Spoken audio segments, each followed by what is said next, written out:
सावन मास बिसहरियली गहबर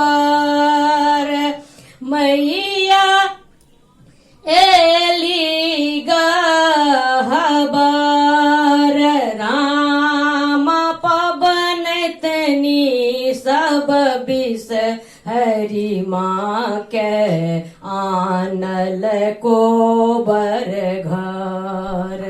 राम पबनतनी सब बिस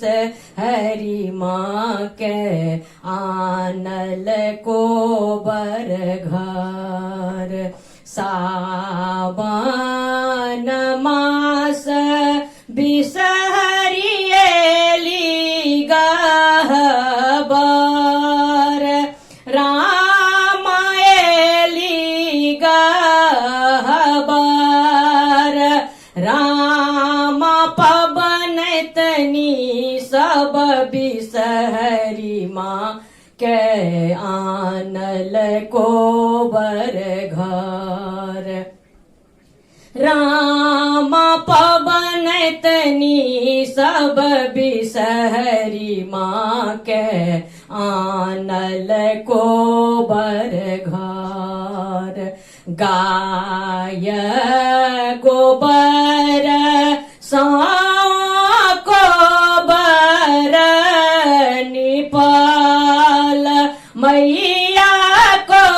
बर निपल माता ही ऊपर मैना के पात राखल माता ही ऊपर मैना के पात राखल सिंदूर पिठार काजर बिसहरि लिखल राम बिसहरि लिखल राम आही बात पूढ़र चौमुख दीपल सल राम आही बात पूढ़र चौमुख दीपल सल सिंदूर काजर मेहदी बिसहरि लिखल राम बिसहरि लिखल राम आही बात पूढ़र चौमुख दीपल सल राम आही बात पूढ़र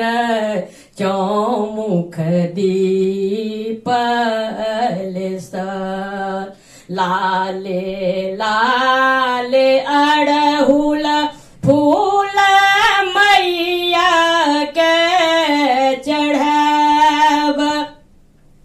बिसहरि मैया के चढ़ाब राम लाबाओ दूध माँ के भोग लगाब राम लाबाओ दूध माँ के भोग लगाब सावन मास बिसहरियली गहबर राम एली गहबर राम पबनतनी सब बिसहरि माँ के आनल को बर घर राम पबनतनी सब बिसहरि हरि माँ के आनल को बरघा सुंदर सुंदर बिसहरी माँ के भजन सुनैब माँ के भजन सुनैब राम सब मिली बिसहरी माँ के अरजी लगैब राम सब मिली बिसहरी माँ के अरजी लगैब गावो आशा बिसहरी दोनों कल जोड़ी मैया दोनों कल जोड़ी राम आशा पर सदी खन रहबे सहाय राम आशा पर सदी खन रहबे सहाय सावन मास बिसहरी एली गहबर राम एली गहबर रामा पवन तनी सब बिसहरी माँ के आनल को बरघा राम पवन तनी सब बिसहरी माँ के आनल को बरघा